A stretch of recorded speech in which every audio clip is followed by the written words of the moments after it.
And we are live, everybody. Went live a little bit early because we might go 4 hours tonight. So today is Monday, June 28th. We hope you're all staying cool wherever you're at because it is hot out here. Kpro literally just walked in the door doing 80 miles an hour all the way from Utah to get here, to get out this information, to give you guys all the breaking news.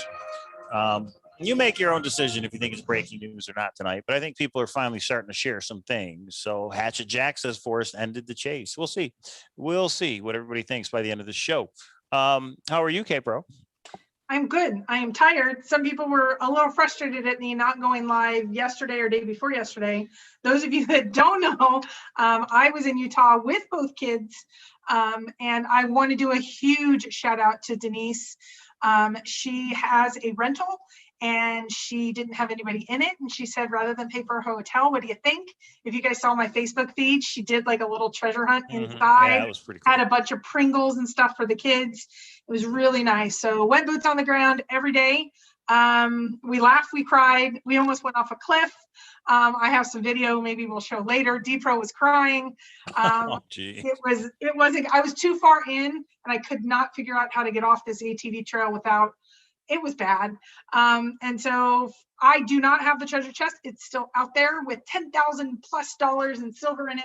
But that's the Utah treasure hunt, not the Forrest Fenn treasure hunt. Yeah, so we are back. So I wanted to say thank you so much to Denise. You made a world of difference for our trip. And then I want, Mike, if you could, one other announcement, just I want to say my heart is with you right now. We have a very special searcher that I know everyone knows here and loves. His name is William. And I met William officially on Chase Chat many years ago, but I met him at the function in the Junction in, I think it was 2018. It might have been 2019. Yeah, it's way back. It was back a little ways. Yeah, and Mike met him, so probably it was 2019 because we met in 2018. Anyway, will you show the picture? William, I think, has the biggest heart in the world. That is William in the front. That is his son that is on the left, obviously me on the other side, Tilo in the back. William lost his son and last Friday, and my heart aches for you, William. I am so sorry. He put it perfectly. No parent should ever have to go through losing their child. I cannot imagine what you're going through. You two are both lovely people, and my heart is there for your family. If anybody in this treasure hunting family can do anything for you, me, Mike, anyone, let me know. You are just such a special person. I am so sorry. If you need help with anything, William, let us know. But if you need help with funeral expenses, you know what? Reach out, because there's a lot of people that are going to be willing to help out. So just let us know. And we're sorry for your loss. It's got to be a hard thing to go through. Yeah. And William is somebody that always donated a lot, always gave back, always did so much. He is a roofer, so he is a hardworking man, and he worked with his son. Anyway, anything we can do, funeral expenses to anything, just needing any help. We know searchers in the area. Anyway, heart is out to you, William. Okay, so that was my 2 shout outs to different people in the community. I got a couple. Okay, you next. Well, first, I got to give a shout out to Patrick, who helped us move, because I met him over at South Point yesterday. We had dinner, gave him a couple Chase Opleys because that's what he wanted. And then before he showed up, I'm walking through the casino and I hear Mike, and I look around, and who was there but Copper Dave. Copper Dave was in line at the buffet, and he's like, hey, you're just in every casino I'm in. So he just happened to come out with his wife. And so shout out to Copper Dave. It was good seeing you again. And last one is, there was a guy at the World Series of Fenn. We call him Mojo because he was going to do a YouTube channel called Mojo Outdoors. Yeah. Mojo lived in Vegas for a little while, but he decided to go back to Kansas. He's in Wellington. Have you heard of that one, Kpro? Wellington? It's south of Wichita, Kansas. So it's about an hour south. What he's doing, because he saw our video, is he is buying storage units and selling the contents. And he actually opened up a thrift store in order to sell the stuff. So first thing is if you are in Wellington, Kansas, go check out Harvest Moon Traders. It's It's about 30 to 45 minutes south of Wichita. Harvest Moon Traders. Tell them Kpro and Cowlazars sent you. Maybe he'll give you a discount. I don't know. But he sent me a picture. He got a storage unit, not knowing what was in it, because it was really cheap and there were no pictures, and online, the exact same website we used. And what he found in this storage unit was a plane engine, a huge plane engine on a like a cart under a tarp. So if there's anybody out there who knows what to do with a plane engine, he wants to sell it, of course. I'm looking at you, Pete, over at Pete's Pizza. I know you're building an airplane, but I don't know how used airplane engines work. But anyway, if there's anybody out there that knows what to do with this plane engine, or how you even go about getting it to the people in the community that might want to buy it, email me and I'll put you in contact with Mojo. So glad to hear that you're doing okay, Mojo. So I think those are the shout outs for me for the community. And shout out to Kpro for telling us all about her conversation, super secret conversation with Forrest Fenn. It happened. I don't know. I have no idea. We'll find out about it together. Well, I messaged Mike and I said, should we go live? I just got in booth and he's like, why? What's happening? And I'm like, yeah. oh, I've been solo all weekend. This has been like Ferris Bueller's day off around here. I'm naked in the pool. No. So let's start at the beginning. The one thing that a lot of people tell me is they wait for our show to get the weekly updates rather than sitting through 5 or 6 hours of different YouTubes everywhere, looking at forums and all that. And we'll get right to it. Yep. Let's start with step one. Yeah, do you guys like his shirt? I got him a Try the Wheel shirt. Hey, look at that. So if you guys know, Dale has decided to open his website back up. And he is putting out pertinent emails that he thought searchers might be interested in. I'm going to put some information out on what I think is going on in a minute, but let's just talk about the content. So this is kind of not breaking news to me because I put this in my PowerPoint months ago that there was a discussion of calling off the hunt. I think what's taken so many people by surprise on this particular email is how definite Forrest was, how finite Forrest was. So we're going to go over Dale's website email, and it started in December and it went until March of, you can see in December, it was like, I am calling off the hunt. It is over.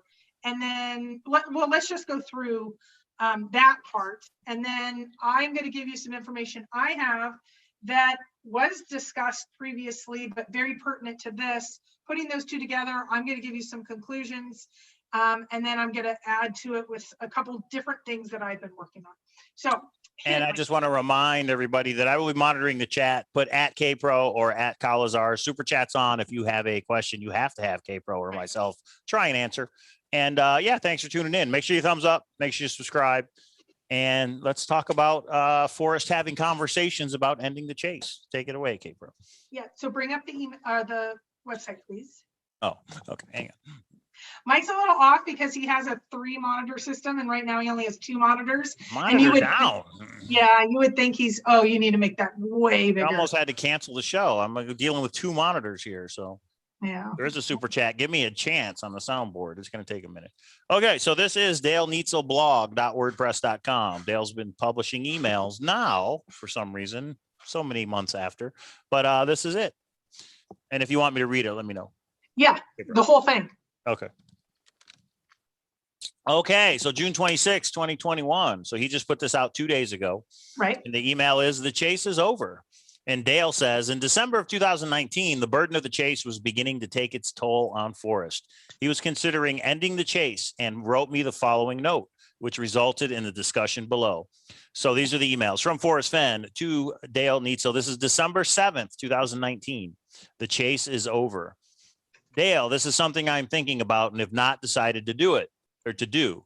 It is only a draft. I wanted to get your opinion. What would it do to you? Please give me your candid opinion, F. And this is the draft that Forrest Fenn sent to Dale back on December 7, 2019. The chase is over. Most of the Rocky Mountains are covered with snow and ice, and many nighttime temperatures are hovering around 0. Nevertheless, more than a few searchers continue to ignore our warnings and venture into very dangerous situations, putting their lives in peril. A few are searching alone, which compounds the risk. 4 searchers have tragically lost their lives while looking for the treasure. The authorities believe one drowning was preceded by a bear attack. Everyone is responsible for their own actions, and too many put safety aside to play their solve. 2 years ago, the state police chief requested that I call off the search. I resisted. And although no loss of life has occurred since that time, situations are different and the deportment of the searching public has changed. Many of the emails I receive each day indicate that more people are willing to take risks beyond the norm, despite my warnings not to search where an 80-year-old man could not go twice in one afternoon. There are other reasons that prompted my decision to stop the search. I will list a few. Number one, a man sent me a letter saying that one of my granddaughters was the treasure and he was coming for her. He threatened my life and hers. As a result, the man has been incarcerated for more than 3.5 years. Number two, we have dialed 911 3 times, and each time a searcher was led away in handcuffs. One wrestled a police officer on the ground before he was subdued. Number three, another searcher kicked a door down to gain access to my property. He then shattered a glass door with an axe and was removing a wooden chest when my daughter and I held him at gunpoint until the SWAT team arrived. Number four, a searcher was arrested in Yellowstone Park for violating several laws and spent 7 days in jail. Number five, there have been 7 death threats, 4 people lost and had to be rescued, 2 blackmail attempts, 2 lawsuits, and several threats of bodily harm, 1 against a woman. There was 1 murder threat. Although many searchers have claimed to have found the treasure chest, it is still where I hid it more than 10 years ago. My original motive to get kids off the couch and out of the game rooms is no longer valid, and I regret that. But for more than 10 years, the chase has been very effective in that department. Hopefully, families will continue to visit the great outdoors when the weather is good. After consulting with several people, the decision was unanimous to stop the search. I will cause the treasure chest to be photographed in situ and then retrieved. The photos will be posted on the site. I will no longer read or respond to any emails about the search. As of now, 12/10/2019, the chase is over. F. Well, there's a lot of information there that maybe some people in the search community didn't know about blackmail and death threats. And this was back in December of 2019. I can only imagine what may have happened between December and June when it was actually found. Do you want me to keep going, or do you want to touch on any of it? Yeah, let's touch on it at the end because I think there'll be context. I would cut out anything that like Dale put some narrative in. Let's just go exactly with the email. So let's keep going. Gotcha. So this is Dale's response, same day, December 7th, to Forrest Fenn. Why is getting kids off the couch and out of the game room no longer valid? Out of all that email, that's what Dale responds with, is why is getting kids off the couch out of the game room no longer valid? And Forrest replies, same day, if the treasure is no longer available, there would be no incentive to go into the mountains. F. So I think there was a disconnect there. I don't think that's what Dale, but anyway, I'll just keep reading it. Dale says to Forrest, of course, but if you hide a time capsule in its place, folks could still try to solve the poem and follow the clues. No money at the end, but still fun. Or is that defeating the purpose of retrieving the chest? Forrest Fenn responds, I like that idea. I am leaning toward retrieving the chest and will probably do it sometime before the next search season. F.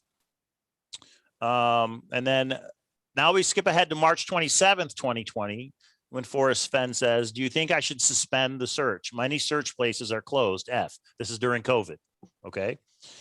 Dale responds, many states have stay-at-home orders. Some searchers travel long distances in a car with someone who may have the virus.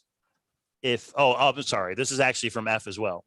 Many states have stay-at-home orders. Some searchers travel long distances in a car with someone who may have the virus. If you travel, you must interact with people at gas stations, motels, etc. I wasn't thinking about the weather. I just don't know. F. So he sent both of those emails on March 27th, and Dale responds, I hadn't considered that as an option. It's a decision with many subtle implications. This is about pausing the chase. Okay. It seems to me that suspending the chase puts you in direct control of when, where folks search, that you can turn it on or off when you please. You move from a hands-off position to a supervisory position, and it doesn't seem to me that you would want to claim that responsibility. I don't think you should suspend it. Additionally, if you did, won't some searchers say that proves the chest is located someplace that is now closed to public access? Wouldn't that encourage some searchers to run out and look on closed land? You never suspended it in winter. You just suggested that winter is a good time to stay home and plan. Maybe an alternative would be to suggest that searchers need to use extreme caution, not only against the virus, but also in planning. Many state and federal lands are closed. Campgrounds are closed. Restaurants are closed. Many gas stations and convenience stores are closed. Practically all tourist activities are shut down. No one should break the law or put themselves or others at risk. The search is meant to be fun, not dangerous, etc. What do you think, Dale? And then Dale also responds, what if instead of using the word shut down, you put out a message warning people that this is a bad time to search? Mention all the services that are shut down, that traveling is too much dangerous now. And Forrest says, that seems to be the best answer. I have already started writing it. F. This is in March of 2020. And that's the end. Yeah. Okay. Little back and forth between Dale and Forrest Fenn there. It's interesting that Forrest said, I'm going to end the chase. This is why. What would it do to you? He asked Dale specifically, how would this affect you? And I don't know if Dale really answered the question or not. No, he didn't. And yeah. The one thing is, Dale knows Forrest when he responds the way he did. He responds very short, very specific, because that's actually Forrest's way. If you write too long, there'd be times that Forrest would say, too long, start again. And I would start again very short. But I think the thing that took most of the search community by surprise is that first very long email. That was one. So can you bring up the PowerPoint now? Because people have been asking for the PowerPoint. Uh-oh. It's one of Kpro's patented PowerPoints, everybody. Get ready for the timeline, because it's coming. Here we go. So I'm not going to go into great detail, but you guys have to remember this from months ago. And this is when Shiloh came on and said, no, this didn't happen. The one thing that I'm going to go over a new timeline, but if you look at the box on the right upper part, right here in green. Yeah, the green part, that's when Dale came in and said it wasn't December, it was March that he had a discussion of calling off the chase. I didn't think it was a big deal to go back and forth. I had information that it was December. Now we all have information it's December, but it was December and March. Both. So we've already had this. This wasn't new news, but to have specifics. So let's go to the next slide. I only have a couple slides, but this is the way that I keep organized in my mind of what's going on. That's why this wasn't breaking news to me. So go to the next slide, please. Well, and just to point out, each of these check marks are something that has since come out confirmed. People have said, yeah, this is what exactly happened. All right. Yeah, so a lot of it was like updated or confirmed or all that. So really, this has already been out and we knew it, but I do have a little bit more to add because I want to talk about some 2019 discussions I had. But let's look at that red circle basically now gets to move to black, which means it's confirmed. So once we have something confirmed, the white circle in the middle, okay. Yeah, the big one. That I put up in the air because Dale had not shared exact emails. He did share it on Amy's show that the discussions were happening. So this now we just have specific detail. And we also can add in the bottom right, Dale starting his new site and him now putting out for the first time specific information and emails. And I also will note this is where Dale now is with the crew that is filming specifically for the documentary. I think this is changing some things. So the piece that I want to talk about is I want to go back to 2019, and now you can close this so we can talk. So this is this was maybe mid 2019, late summer. There was a lot of discussion of Forrest calling off the hunt. He emailed probably about 20 searchers. I was one of them. And he said the drama was getting too much on him. And it was really the drama and the blackmail related to the drama that was happening in the chase at that time. So I'm just going to interject, Kpro, and interrupt you and just put it out there. If you didn't know that Forrest Fenn was being blackmailed, he was. He got blackmail threats. What he did, I have no idea, but I know that there's some not very nice people in this community. Go ahead. Yeah. So, and I think we all, I won't say we all, a lot of people knew how unhappy Forrest was with all that was going on. A lot of people knew little snippets of it, but not the overarching pieces.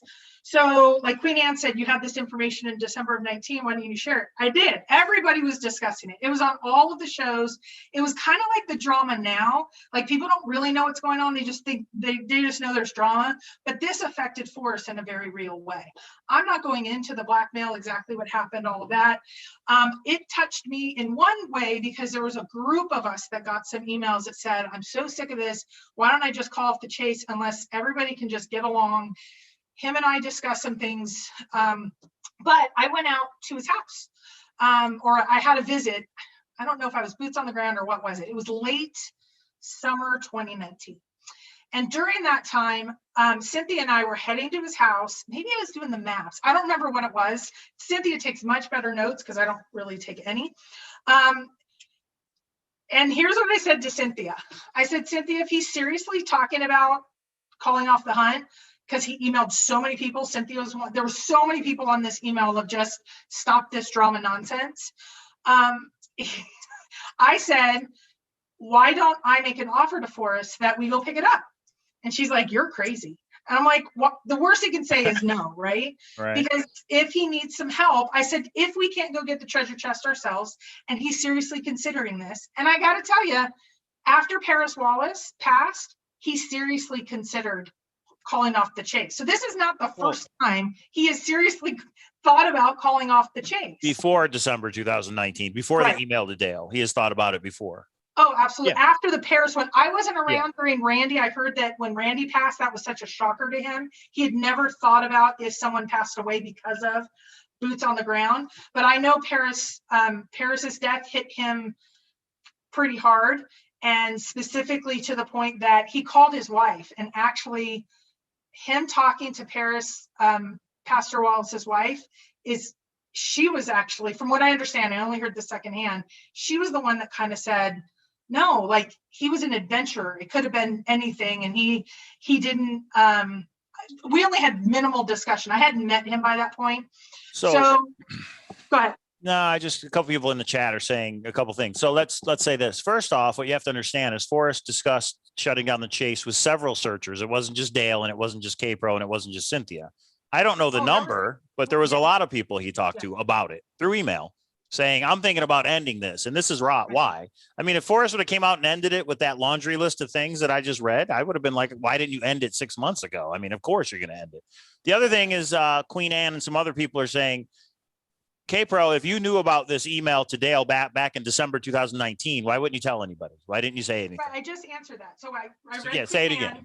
Okay, so at the time we all discussed it on all of the different websites, forums, YouTubes, all of that. This was happening, I want to say maybe July, August of 2019.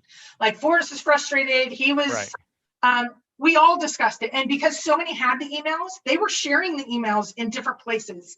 And so I didn't get anything more than anyone else. I know people were discussing it, that he was that frustrated. I didn't see any email like Dale got. Like, I didn't think it was that much. It was just, if this doesn't stop, these are the things that frustrate me. And I was at his house when Paco got out of jail. I've had discussions with him on the Axeman, the names that we have for different people.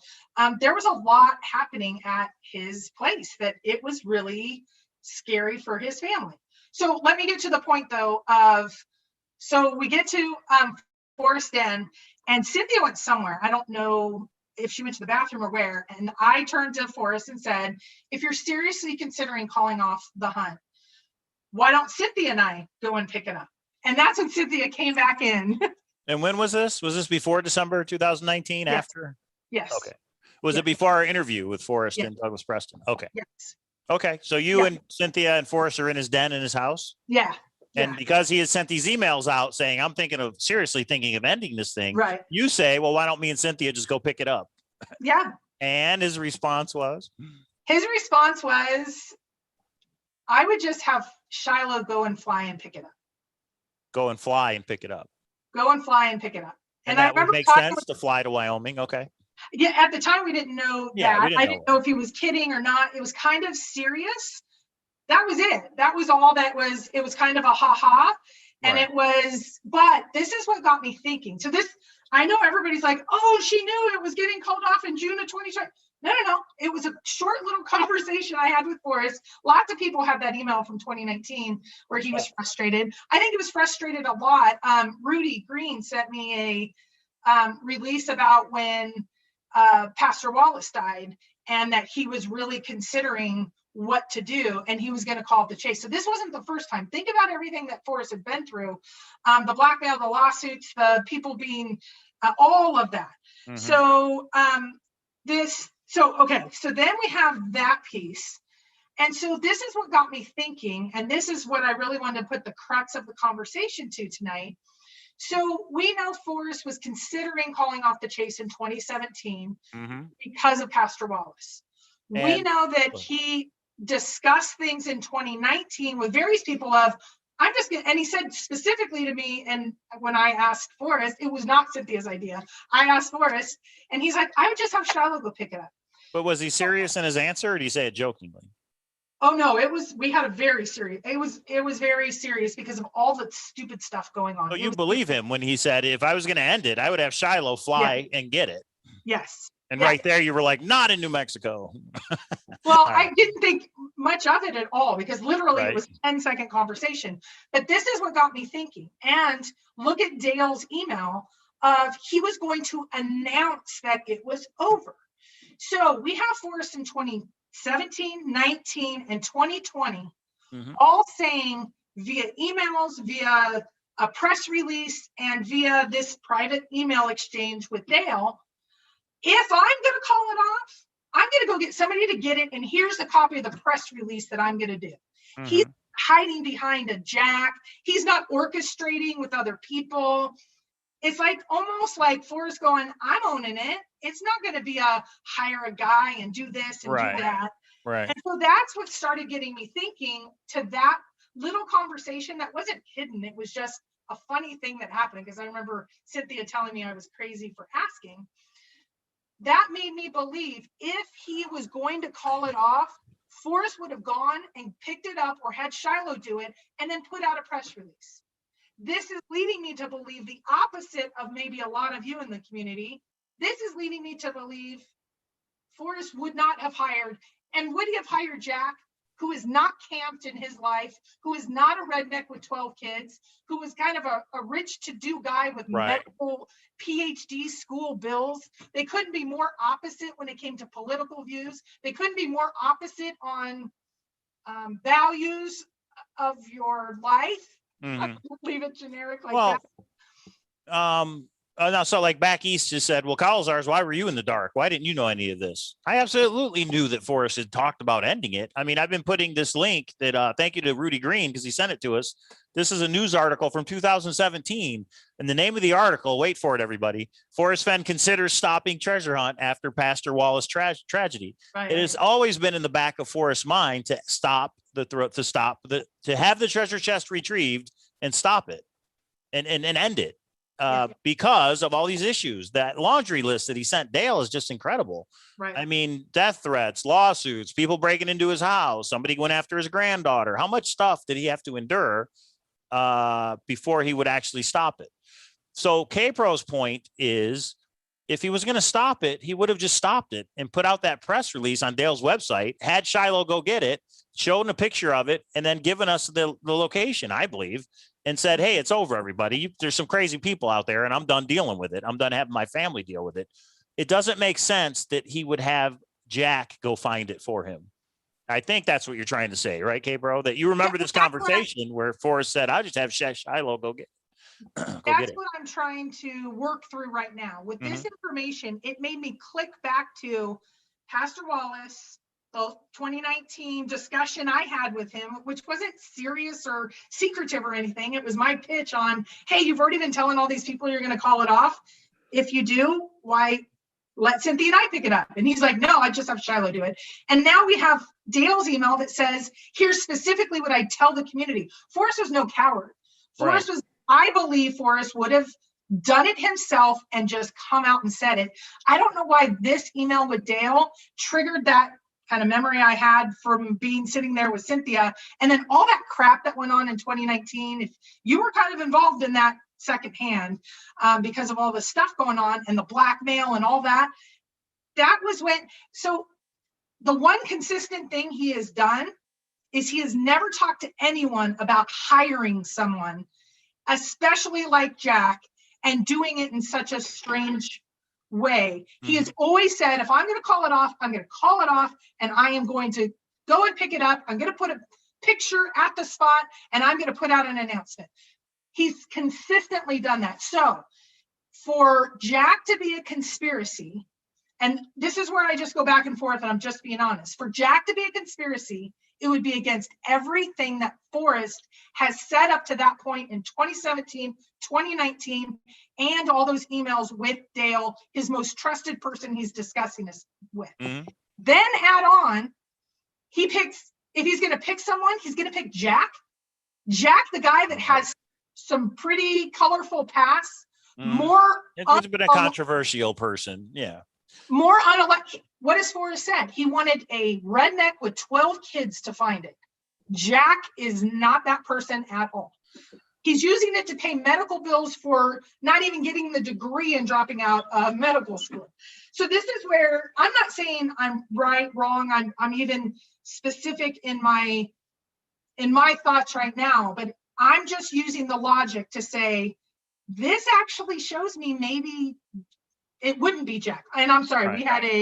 we had a super chat from the man himself, Mr. Rudy Green, $11.09, 1109. A clue there. He says Forrest presented Dale a sensible plan to end the chase, should he have chosen to do so. And I think that's what we're getting at today is Forrest the Maverick, Forrest the fighter pilot, Forrest the gallery owner. He's going to hide behind somebody to try and end it. He just would have came out and ended it. I mean, if he chose to do so, he would have, and I maintained this since before it was found. Forrest has the right to end his thrill of the chase treasure hunt anytime he wanted to. Just go and get it and say, you guys had 10 years. You didn't find it. There's too many crazy people out there. I'm dealing with too much stuff. It's over. I think that makes more sense than saying he nudged somebody. He gave somebody a hint. He went through somebody else for plausible deniability to try and get this person that somebody knew. You know, the fairy tale that you did, Kpro, it really was a fairy tale. When we look at it objectively, like we are tonight, it really is a fairy tale to think that, but I'm just saying in general, all the conspiracy theories, I think it really is a fairy tale to say that Forrest wouldn't have just ended it if he wanted to. Well, think about this. He thought about it, but he didn't. If the rest of that email was, well, hey, should I nudge someone? Should I think about just picking a searcher and having someone go? Right. If that was the end of Forrest's email with Dale, I'd go, maybe Jack was but he has been consistent with that. So that's the reason I kind of went, okay, I now need to stop and I need to hit a reset button because I've been down the conspiracy theory bridge due to my frustrations for probably 6 months now. The first 6 months, I had a lot of doubt, but I wasn't open with it. The last 6 months, I've had some doubts and been very public with it, and it's had its own issues and repercussions. So then that's when I said, I need to look back at the actual statements from Forrest that he submitted to the courts on what he said specifically was related to the ending of the treasure hunt. In my opinion, he's 90 years old. He's not going to lie under oath. My opinion here. He's not going to lie under oath. He might get creative with his wording, but he's not going to lie under oath, especially if he dies. His estate is open. So I decided to pull down the affidavits. Here's the hard part about the affidavits. They're too big to be on Thor. Goldilocks, if you are in here, if you can figure out how to put these two documents up there, I want to go through the affidavits. And I did a PowerPoint summarizing it. And there's 27 points that Forrest has specifically said related to the ending that I believe is true, but is there wiggle room that there could still be a nudge gate? That's where my brain is right now of this needle going back and forth, conspiracy or not. So you want to do the page by page or do you want to do the PowerPoint summary? I think the PowerPoint summary is better. Okay, PowerPoint summary. Kpro's taken out the salient points, in my opinion, to say this is what Forrest is stating in court documents. He's not going to lie. He's not going to put his family in jeopardy, in our opinion. And these things prove even more so that Jack was actually the finder. But here, I'll let Kpro go through it. Here we go. I'm not that far yet. Mike might be. I'm not that far yet. So okay. Now there's a lot of other points, like in the Erskine case, he said, I did not know Brian Erskine. I don't care about this. Is specifically related to Jack and the ending. So so number one, he said, I did not move the chest from the original hiding place. So that means Forrest did not, nor did I ever direct anyone else to do so. And Now, that's pretty clear cut. I mean, that's clear cut, but did he ask someone to nudge someone? He didn't get into that, but that might be splitting hairs. Let's go through this though. okay. Number 3, he said, in June 2020, I personally verified the chest was found by a searcher. Now we now have pictures. We know that that's the case, right? Who requested to be anonymous? Goldilocks, the 2 affidavits of Forrest, just Forrest, there's so many motions and things. I'll show the documents. I tried to upload them to Thor or Ted Mike, and they were too big. I know that you're able to do like links, and it's so much easier because of your brilliantness. I don't know if you're able to do that, but these are the 2 just Forrest affidavits. They were in June and August of 2020. He signed them under oath. Okay, so number 4, who requested to be anonymous, and we know that that's the case now, right? Since the chest was discovered, I personally verified the chest and its contents were discovered. We know that that's the case, right? I met the person who found the chest. So he met the at the time, he didn't use the name. I confirmed that he discovered the location. I left it about 10 years ago. I also confirmed that he used the clues in the poem and hints in the memoir to locate and find the treasure chest. Okay, these are pretty straightforward. Okay, go to the next slide, unless you have any questions on that one. No, it is pretty straightforward, right? Okay, I hid a treasure chest in the Rocky Mountains of Wyoming in 2010. And he actually uses in Wyoming about 4 times. I know a lot of people say, Forrest said, we agreed in the press release, we agreed, Jack and I, to say it's in Wyoming. He doesn't say we agreed. He said, I hid a treasure chest in the Rocky Mountains of Wyoming in 2010, filled with gold, jewels, and other items. And right there, Wyoming, the people who still think it was not in Wyoming, he's lying in this court document if that's not the case. And I have the actual documents. If everybody needs me to email them to you, just reach out to me and I will. But we're going to get it on Thor eventually. Just go to handofriches.com. On June 5th, 2020, someone I did not know, the finder, informed me that he had found the chest in Wyoming at the exact location I hid it. The finder brought the chest to me in New Mexico. I inspected it and its contents to confirm that it was indeed the chest I had hidden. Okay, this is the last slide. In Wyoming in 2010, I informed, that was the rest of the last statement. I informed the public on June 6, 2020, through the blog Del Neitzel that the chest had been found. I had been informed on June 5th by the finder that the treasure, the treasure was found, that he found the chest and provided me with sufficient proof that he had found it and retrieved it.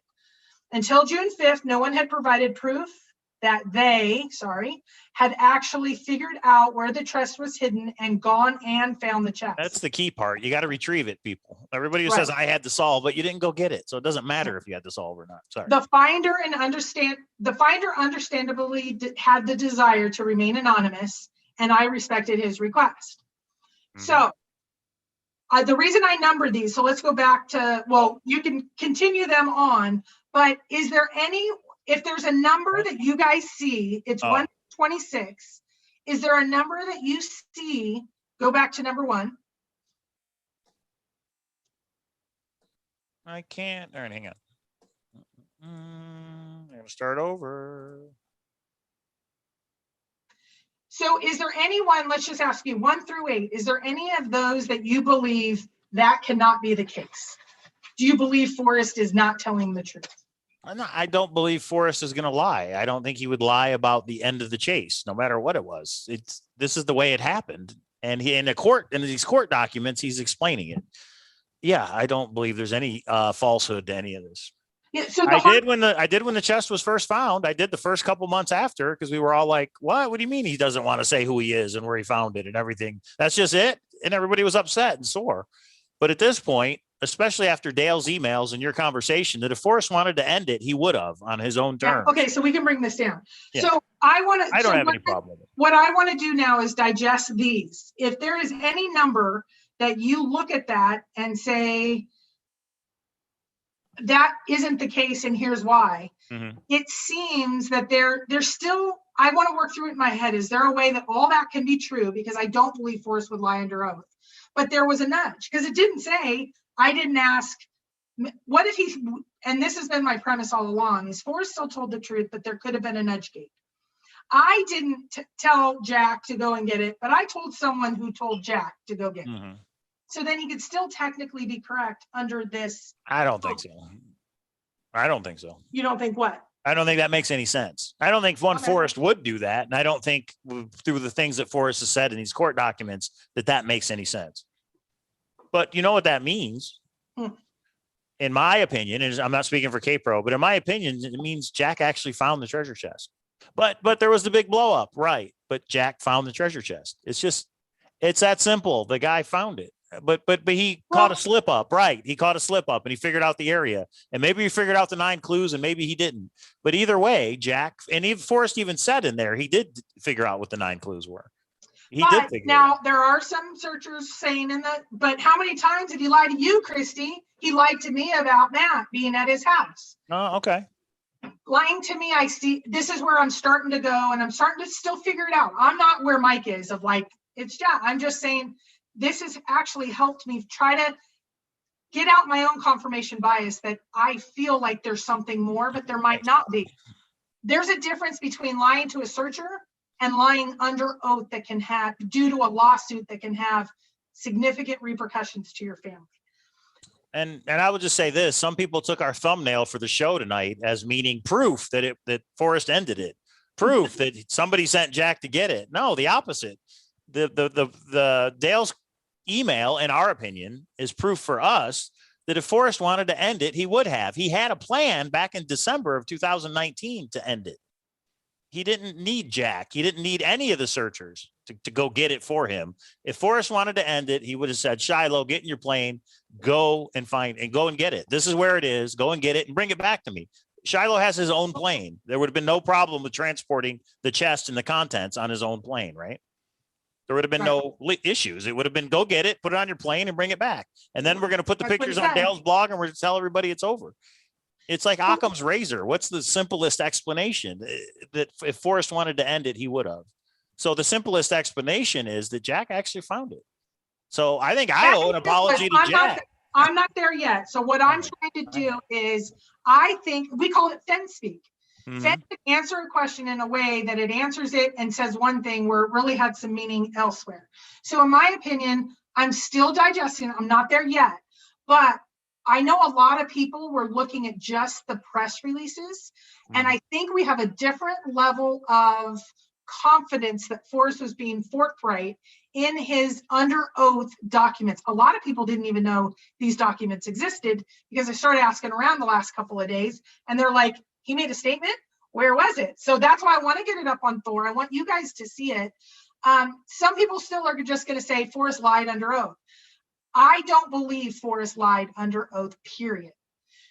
Let me state that again. I do not believe Forrest Fenn lied under oath in those documents, period. But is there a way that those were worded that there is still a little bit of wiggle room? I need some time to think about that. Mike is saying no. I want to hear from the rest of you because sometimes it's not Occam's razor, because Forrest taught me that. Forrest taught me life is not white, black and white. Sometimes there's gray areas, and look at all the crap he was dealing with. And look at all the stuff that was happening. So I still do think, though, he wouldn't have picked Jack. There's no way he would have picked Jack. No, zero. Well, Zozo Rocks has got a good point. He says Forrest never said Jack Bill solved anything. This is a false statement, Cowlazars. Forrest never specifically named a finder, thus no named solver of 9 clues. That's true, Zozo. But after the fact, let me answer him. But after the fact, the picture came out with Jack and Forrest with all the gold on the table. And Jack came out and said, I'm the one who found it. I wanted to be anonymous, which is why Forrest didn't name me. But for whatever reason, lawsuit later on, now I'm going to come out and tell you it's me. Oh, and here's the proof. I'm in that conference room with all the gold. You got to put 1 + 1 together equals 2. You can't just say, sorry, Jack. Yeah, Forrest protected his name for whatever reason. He protected his name. But then after the fact, Jack came out and said, yeah, that was me, and had the pictures to prove it. So And That's he my couldn't- opinion. Anyway, So Forrest couldn't say it was Jonathan S. Right. Stoup. He couldn't say that because that was a public document we'd all see. Struxfilia said, doesn't matter what you believe, Kpro. Sure does. It's my channel along with my guy here. right. If you want to go see someone else's opinion or start your own channel, does it matter to the scheme of life? No. I'm trying to tell these other channels that all they do is fix on every word. It doesn't matter what I say. I'm just one random searcher of many, but these are my opinions and I'm allowed to have them no matter how much other people think that's not okay. He may have said that until he spoke to his lawyer and found out how much that could cost him. Ooh, Joel Dunn. May have said what? That he was going to have Shiloh pick it up. Well, somebody said there's no way Forrest would have done that because of all the lawsuits he would have got. Well, think of the lawsuits he got with the way it ended. I mean, I don't think it would have been much more. I'm not suing Forrest if he decided to end it. I'm not trying to say, hey, I've got Chaseopolis that I still have to sell. You can't do that. I'm not. It's Forrest's treasure hunt. It's his property that he abandoned. He has the right to go back and get it. I don't care what the poem says. I don't care what the Thrill of the Chase says. Forrest is the one who created it. Forrest can modify it as long as he tells everybody. If Forrest would have lied about any of it, that's the whole point of what Christy is saying is, well, maybe plausible deniability. Candy said he talked to Preston. Preston took it on himself to pick Jack to go find it because he knew such a dilemma that Forrest was in. I don't think. Well, and I don't think Douglas Preston would betray Forrest like that. I don't think that would happen. Chicken Hawk is saying you are not right. That is okay. I am not even solidified in my own thoughts right now. I am trying to share as I work through this because I'm damned if I do, I'm damned if I don't. If I try to change my mind, and I'm trying to talk with you guys because I respect so much of the community, I'm not saying absolutely yes or no. What I'm trying to say is I'm still thinking through it. Help me work through this because Mike is convinced now with this and analyzing. He's back to, go ahead. The humans have a natural tendency to create conspiracy theories, right? Bob Lazar, Area 51, JFK, and everything else. That's fun. It's fun to talk about. But now there is a question of why did Dale wait till now to release that email? Why didn't he do it when the trust? Well, okay, so I have. That's a question Dale's got to answer. I don't know. And I have two opinions on that, and they may be wrong, but I'm allowed to have my opinions because my channel, or our channel. There's two reasons. In my opinion, the statute of limitations has passed. So with this information, no one can take this information and sue Forrest Estate based on this information. Because the email's a year old? Or no, it's 6 months old. No, how old is it? It's a year and a half old. It doesn't matter if the email was 17 years old. It doesn't matter how the statute of limitations to litigate against the estate. Right. There's 4 open lawsuits or 4 open legal matters right now. Okay. And no one else can come in and sue based on this email. It's just not the line has been drawn in the sand. The statute of limitations is run out on what? Because it's been a year since the treasure's been found? To litigate against the Forrest Fenn estate. So I can't sue the estate and say you had somebody find it, etc. Correct. Because it's been a year since it's been found. I don't know what the dates are. I know the statute of limitations has passed. When my mother passed. 5 years or something. But okay, yeah, I don't know. Okay.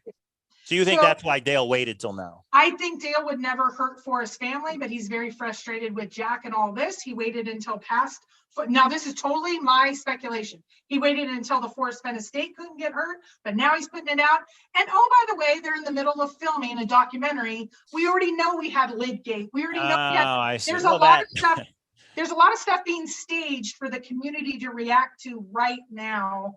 And unfortunately, we saw the picture of Cynthia and Dale.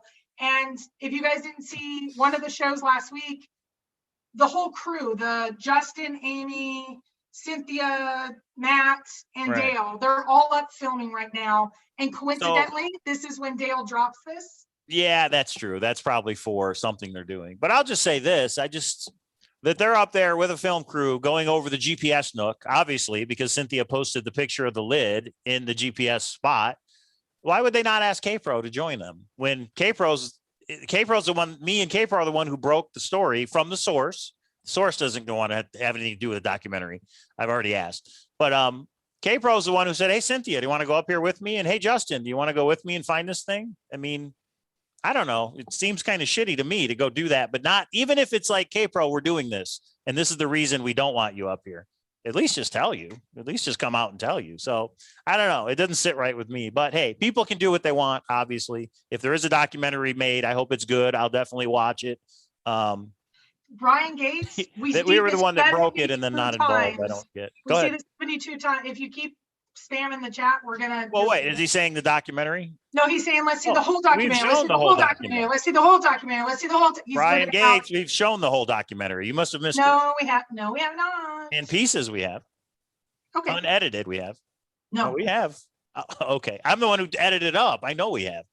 But anyway, all right. No, but okay. Ask that of Jens. Ask that of Cynthia right now. Ask that of everybody. But okay, sorry, we're gonna have to. There we go. You don't need to. You don't need to say it 100 times. No, there's a couple minutes towards the end that we were going to show. It's worthless in my mind, but whatever. Yeah. No, but when it comes to the documentary, I think it's making people act against their natural nature. I think some good people are making bad decisions.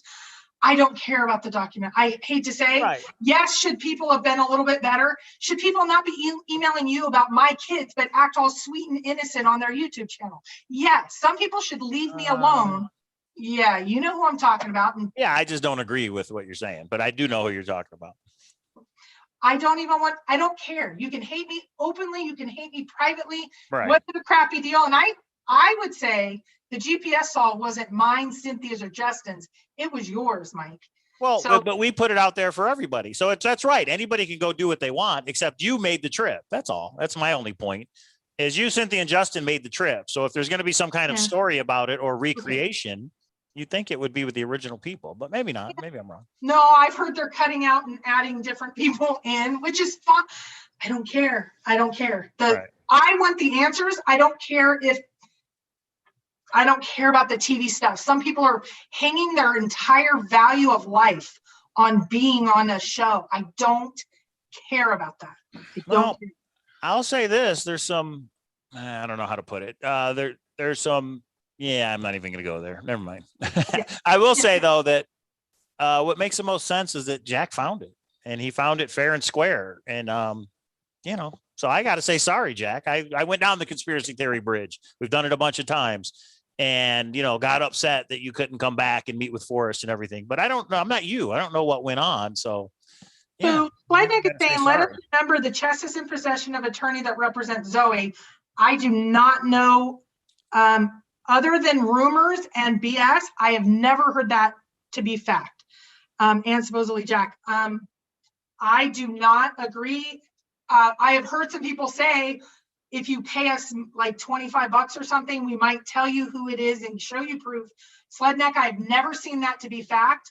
I have heard that's a part of a narrative that is being proposed, but you have to pay people to get it or something.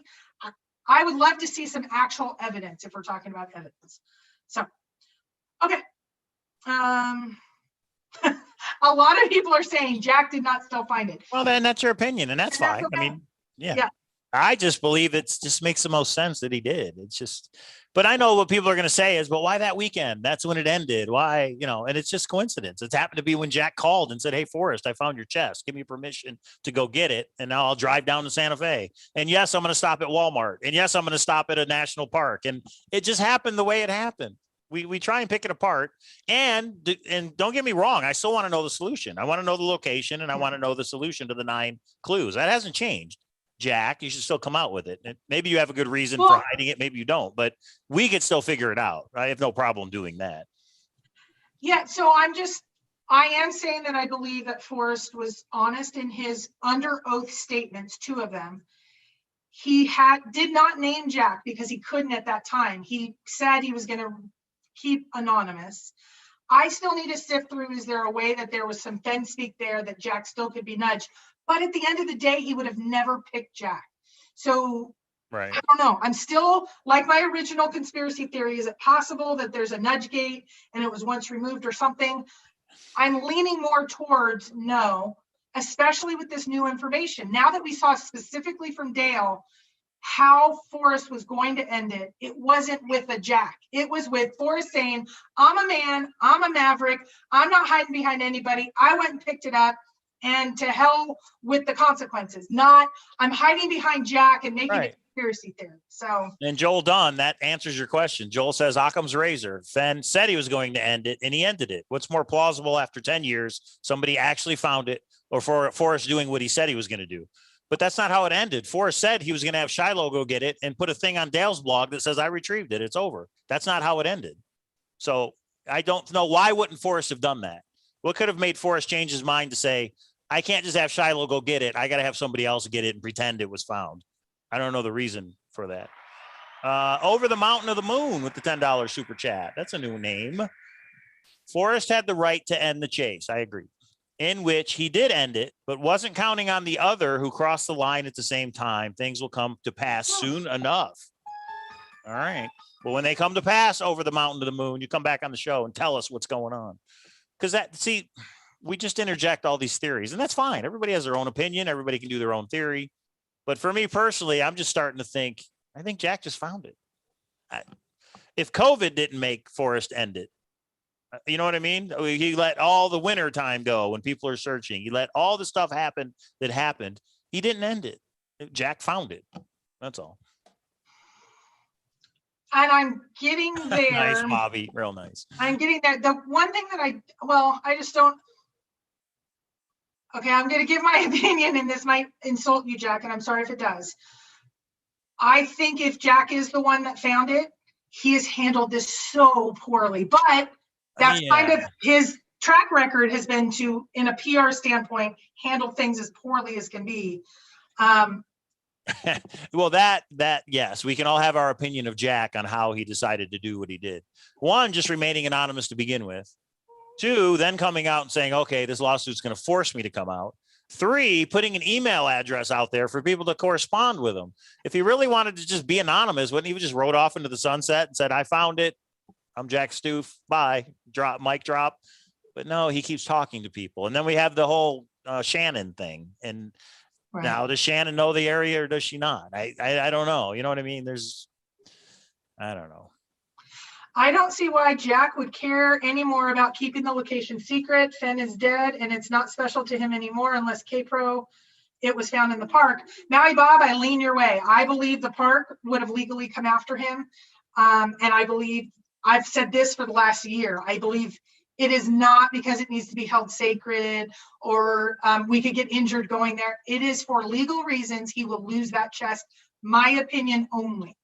But I've said that for the last year. Don't get in your intuition that Jack is a fraud is correct. My only statement here definitively is I don't believe Forrest lied under oath. Exactly. There might be, I just don't get there. I'm not as smart as Mike. I need a little bit more time do I believe there's a way that under oath statement can be correct? And there may be some other thing. I'll probably get to where you're at, Mike. I just need a little bit of time. Well, Texas James says, why not assume Jack did not find it until he proves otherwise? Because I don't think Forrest Fenn's a liar, just like Kpro just said in court. But guess what, everybody? Think about it. I don't think Forrest Fenn would lie to all of us either. He's the maverick from Texas. He's a guy who's his word is done with a handshake, and he doesn't need ID. He'll take your check and a handshake. Why would he lie to everybody? He told Dale, I'm thinking of ending it. I'm going to have, and then he told Kpro, if I end it, I'll have Shiloh go get it. Why would he do all this other circumvention? Hacker Jack says, Kpro, couldn't the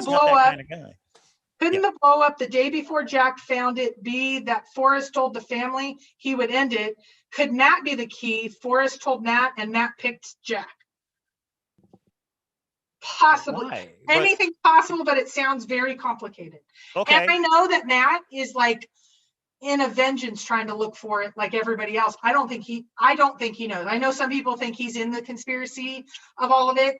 I don't have a lot of interaction with him, but I believe he was devastated that night with Cynthia. I believe he's right now filming a documentary trying to find it. He could be the best actor ever. He did lie about the blow up and got caught. I don't know. But did he lie or did he misremember? Do you think he intentionally lied or do you think he's just? He said there was not even tension. Who said that? Zoe walked his ass out. Oh, Matt. There Oh, was I thought you tension. meant Forrest for a minute. Why? Yeah, I don't know Matt, so I don't know what's going on there. Yeah, I mean, JK Pioneer says, I don't believe Forrest pulled the chest and lied about it. And that's kind of, I don't believe he lied about it either.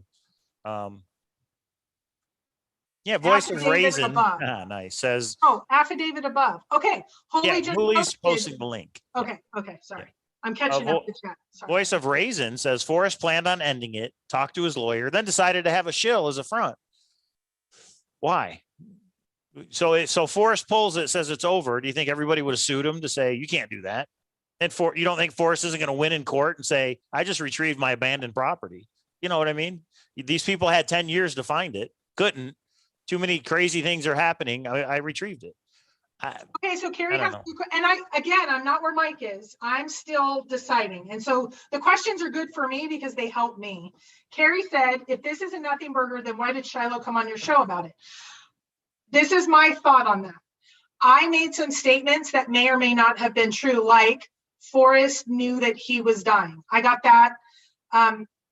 Sasha had said that on one of her shows or one of I think there was, when someone is cast, I think you have that emotional defense mechanism that there was a family intervention.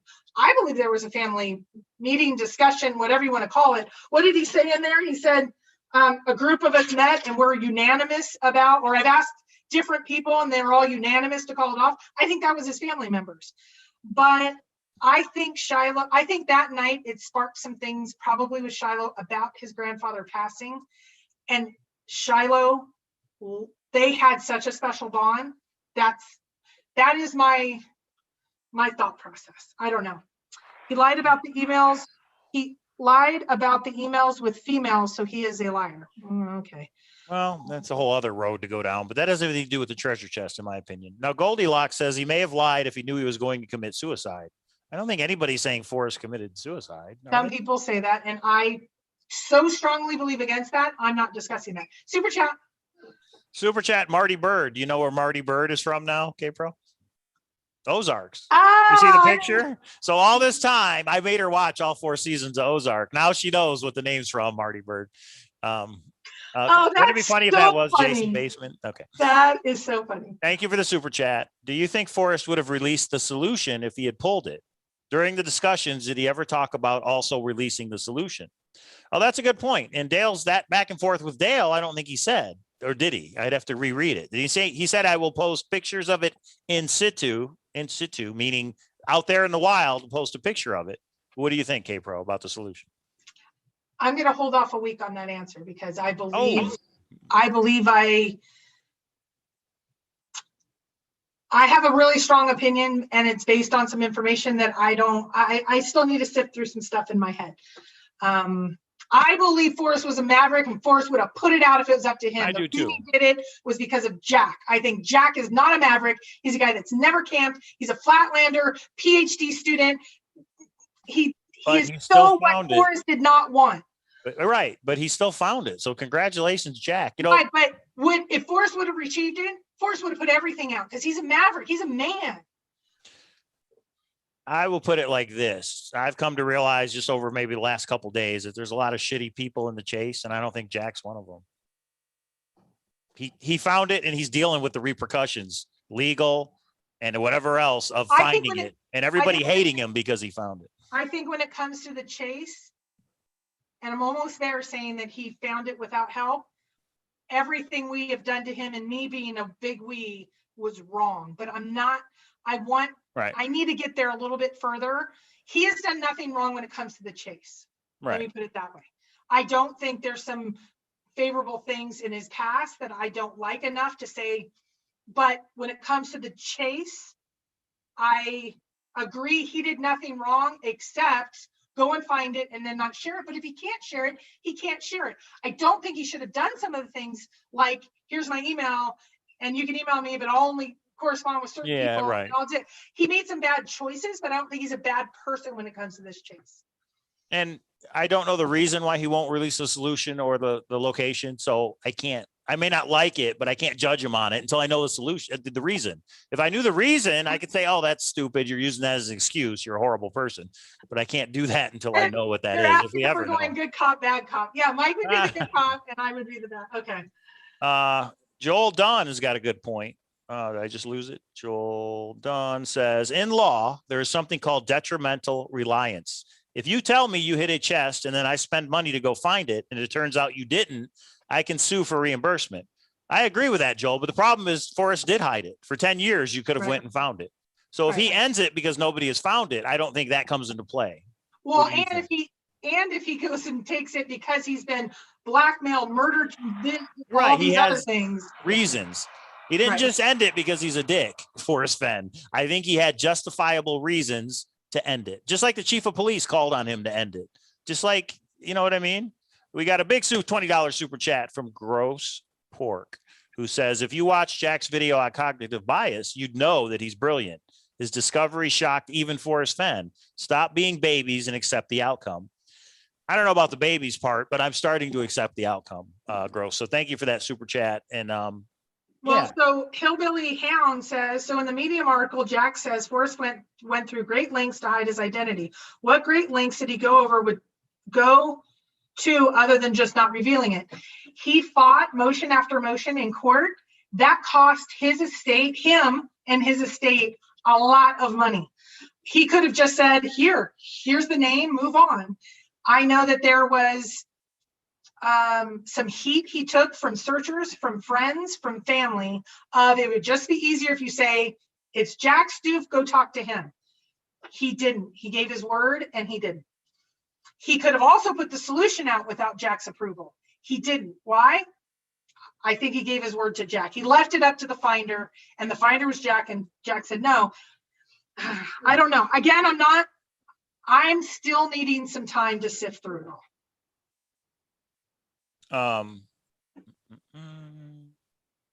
Yeah, Tony Russi says Forrest said it. I believe it. That settles it. For some people, it's that simple. I really don't think Forrest would have a reason to lie about the ending. If Forrest wanted to end it, Forrest obviously thought of ending it. He wanted Dale's opinion. He wanted other searchers' opinions. What? Sorry. You guys aren't hearing what I'm hearing right now. Okay. My phone is we're not. Oh, okay. No, things are dying. I just don't think Forrest needed to lie about it. What? I just don't think. But I hate that. So here's the hard part for me. If Jack found it without help, he coincidentally was going to substantially call it off. Like he drafted the email and sent it to Dale within 6 months of it being called off, like Jack finding it. He had an explosion the day that it happened. He dies within 2 months. In a 6 month period, he's going to call it off substantially. It's found, explosion at his house that people lied and tried to cover it up. And within 2 months, him and Peggy have died. That is one hell of a coincidence. But I will say this, in December, Forrest was thinking about ending it. Obviously, he didn't. In other words, why did he wait till June if he did want somebody to go find it? What was the June thing all about? Why wouldn't he do it in December or January? Why wait the 6 months when somebody else could have died, somebody else could have broken into his home, etc.? I think he was going back and forth. Is this going to continue? What's happening with COVID? Is stuff going to open? Is not, I mean, it's just, yeah, I think he was, I don't know, but yeah. Chasing Indy says, there's no way Jack is the finder. I don't care if Kpro and Mike are my friends. Things aren't adding up right now. Why go from Jack not being the finder to suddenly supporting him? I don't know if I'm supporting Jack. I'm just saying it doesn't make sense to me that Forrest would have ended it that way when he's talking to Dale about, when he tells Kpro, oh, Shiloh, go get it. And he tells Dale, this is the statement I'm going to put out once it's retrieved. And then why did Forrest change his mind? Oh, I'm not saying I'm there yet. And so, Indy, you're making it a black and white. I'm still in my gray area. And I told you I have that pendulum that goes back and forth. I'm just saying right now, when I look back at that under oath statement, could it be, because I don't think Forrest lied in it. So there's a lot of coincidences to work through then. And it's not helpful that I think Jack could give an interview or discussion that goes to everybody, not these private shady little emails, but an actual discussion, not a medium, he got mail, whatever. and put a lot of stuff to bed that he doesn't think the community owes him.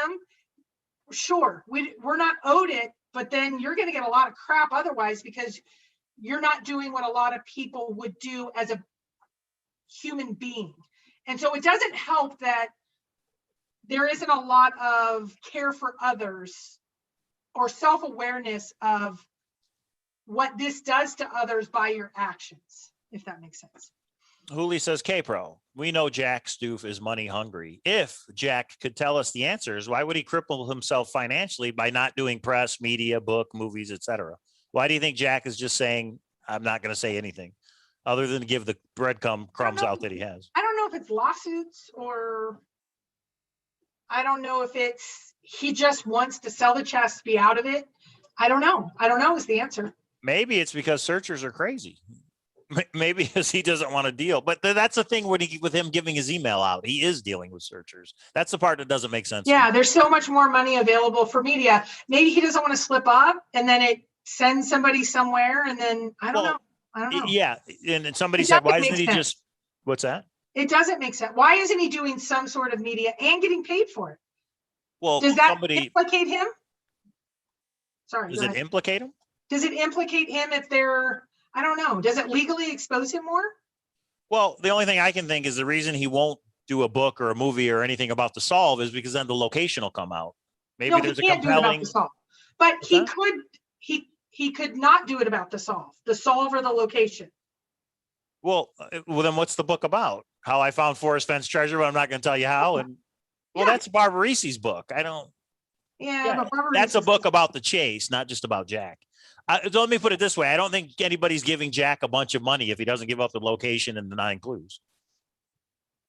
Yeah, so somebody could do an interview with Jack and say, how do you feel? You just found Forrest Fenn's treasure chest, but I don't think they're going to pay for that. I don't know. I would. I think if we had his entire story of when he did go out, where he stayed. That's going to give away the location. He's not going to tell you where he stayed, right? Where he stayed between Wyoming and Santa Fe. Santa Fe. Oh, like when he came back. That'd be like what Walmart he went in and all that kind of stuff. Yeah. Yeah. I don't know. There's just a lot more to his story that he could. I believe things are escalating right now, and a lot of it is because of him. Sassy says, I refused a media tour for her $100K fine. She refused it. She doesn't want to deal with it. I'm assuming she didn't want to deal with it. Lucy says, can you ask Dale to come on your show to give an interview and explain the emails? And if there are other things he knows, Dale's not going to come on our show. He's under an NDA, just like Cynthia. After she did Lynn situation, she wouldn't even put it in a text. She called me. See, that's and then I lit the producers up, and then they weren't happy with me for lighting them up.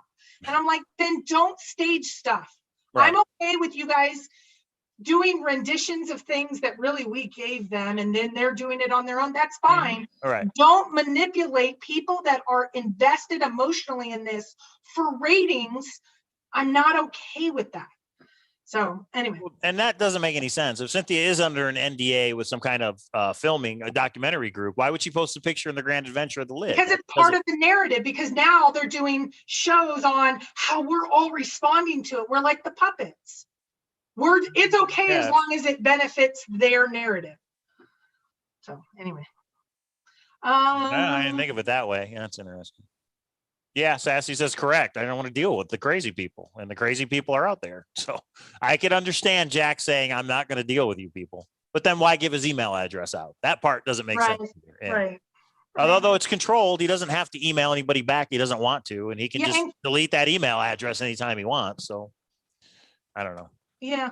Well, and I've just seen a few snarky emails back. It's like, I know he'll have bad moments, but I don't know. I don't know. It's just, yeah. And how is he going to sell it with 4 open lawsuits? I don't know. But nobody has filed against him, I don't think. It's all been against Forrest, right? For conspiracy and fraud and stuff. I don't know. I haven't read all of it. I don't understand it. I'm not a lawyer. I don't play one on TV. So we're on YouTube. So I don't know. Bobby D says, maybe you can answer this, Kpro. Tell the truth, Kpro. If you had found the chest, would you let it sit in some vault in Santa Fe? I don't think so. Forrest said in black and white, just take the chest and go in peace. What do you think about that, Kpro? Shut up. I'm asking you, why do you think he left it in the vault? To sell it? In other words, keep it in the possession of his lawyer in order to resolve the legal issues or sell it? I don't know.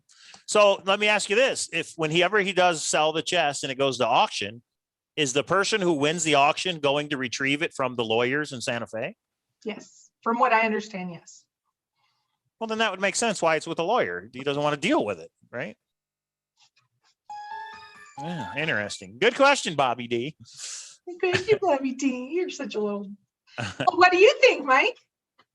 I think there could be a compelling reason why Jack left it in Santa Fe. Just what could that be, Mike? but what I don't understand is why wouldn't Jack come out and tell people what the compelling That's reason what I is? don't understand. Yeah, just tell people. Say I had to leave it there because of X, Y, or Z. And sure, people cannot believe them, but yeah, I don't know. Jack is named as a defendant in the stupid recent case that keeps needing more time. Oh, okay. I'll be right back. Okay, I didn't realize he was actually named. So I don't know. I'm not following them enough. I know that, I don't know. One's asked for more time. One asked for an attorney and they said no, and then asked for more time. I don't know. The Erskine one I think is dismissed, but he can refile it. I don't know. I'm not even gonna, I think there is still some activity, legal activity. But I don't know. Can he sell it? I don't know. So where are you getting your info about him selling the chest? I've seen many emails. He is emailing people kind of in the underground only. That's the only place we really can get our information. But there are some people that talk to him regularly that they either post it on Thor or they provide it to me or whatever. So kitty cat. Cat. Meowlazars, the dog Lazars had to go pee Lazars. Okay. Yeah, like Bobby D said, that's why I said it's just too many things don't add up. When is it a coincidence? How many coincidences before you go, And that's where I have been just back and forth. And I tried the last 6 months. I am not saying I'm hearing, oh my gosh, you changed your tune. I am just saying, let's consider both sides. I'm considering both sides. I'm not going to dig in to only one side of things. When I saw Dale's email, it made me start thinking logically without confirmation bias, trying to be non-emotional about some of this. That's all I'm saying. I'm not saying right now, if you said, did Jack pull it or not? I'm leaning more towards, or did Forrest pull it or not? I'm leaning more towards no. Have I been sure some days? Yes, especially when people are not telling the truth and we don't know why. And now they're in documentaries and they're getting, that's weird to me that some of the people that have been the most not forthright since the solve or since the June 6th are the ones now in major series that are coming out. Those, so and now we're getting more and more staged that we're all supposed to be working and leaning towards whatever they say when there's a lid on the grant. I don't. Right. That's not that. Well, Davio says Jack got a reply from Forrest Fenn for the location, but not the solve.